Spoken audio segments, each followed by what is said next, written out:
Hey guys, this is Zach with Southern Loon Retrievers.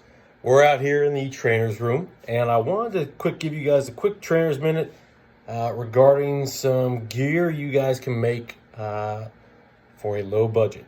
Everyone's starting out in this community.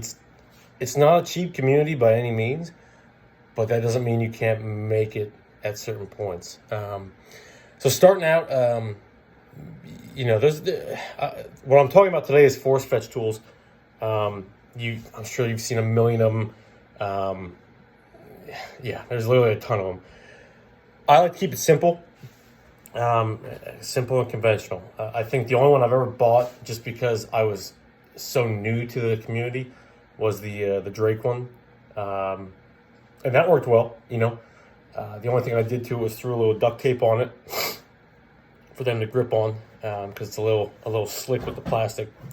But when I started making my own, it was considerably cheaper. You can go to any Ace and do this. What I did was let me grab it here. I got one of these Dewey tubes, Dewey rods, whatever you want to call it. It's just wood, not huge. And all I did was I cut it, into whatever size, not huge, nothing big like that. Whatever size you want, depending on the size of your pup.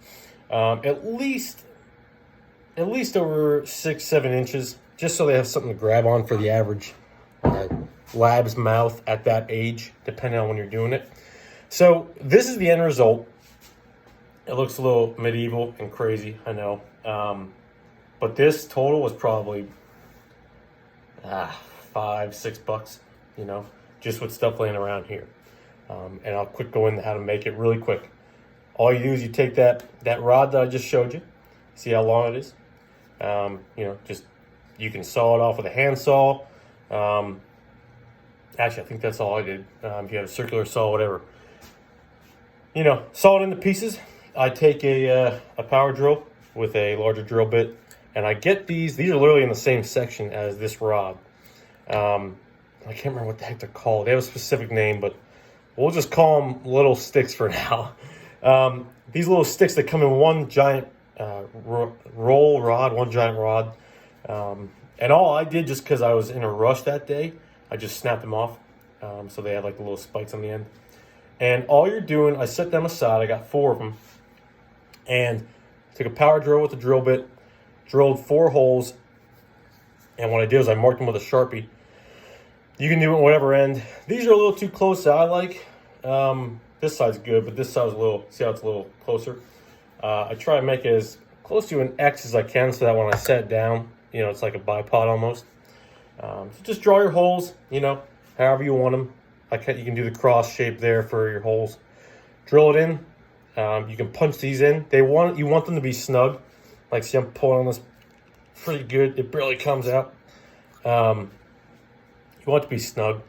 Not for the fact that the pup's going to be biting this part, but just so that it's a little more durable when it stands. Because pups sometimes, when they're on the force fetch table and they're going along the rope, if you do it that way, they'll come down real fast on it. So you don't want it to break. But you also want them to have something to get off the ground so they can actually, fetch it. After that, after all the rods are in, you push them in.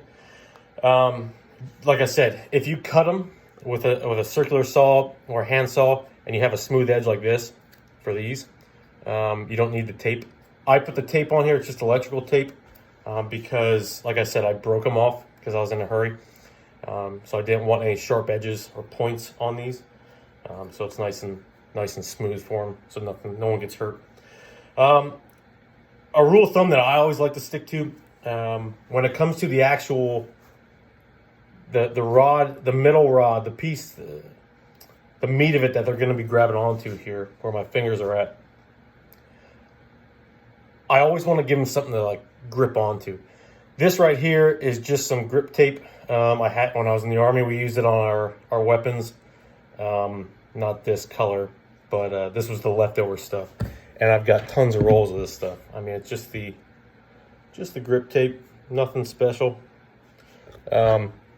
But it's good for them to grab onto. On 90% of my other tools, all I use is just regular old duct tape. That's all you need. I would kind of stick away from like the oh, what's it called? Like the hockey tape. If you've ever seen it, like they put it around the hockey sticks, just because that's good for like platforms. If you have like a platform that you want them to stick their paws on so they don't slip. Like I have a bin in my truck, and my pup loves to put his front feet on that and look at the window because my window is really tall. So I put a couple strips of grip tape, that hockey tape, on there, and it works well for his paws and his pads.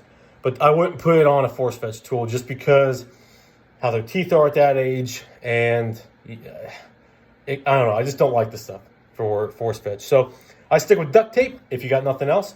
Grip tape, like I said, I had it laying around. Total, $6. I think this was $5 or $6 total.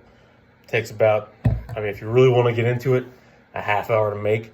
If you have everything ready, it takes like 10 minutes. So, easy force fetch tool that will carry you through the entire force fetch phase if you have nothing else. And that was a quick Trainer's Minute. If you guys have any questions for me, shoot me a message or leave something in the comments, and I'll get back to you whenever I can. And thanks for watching.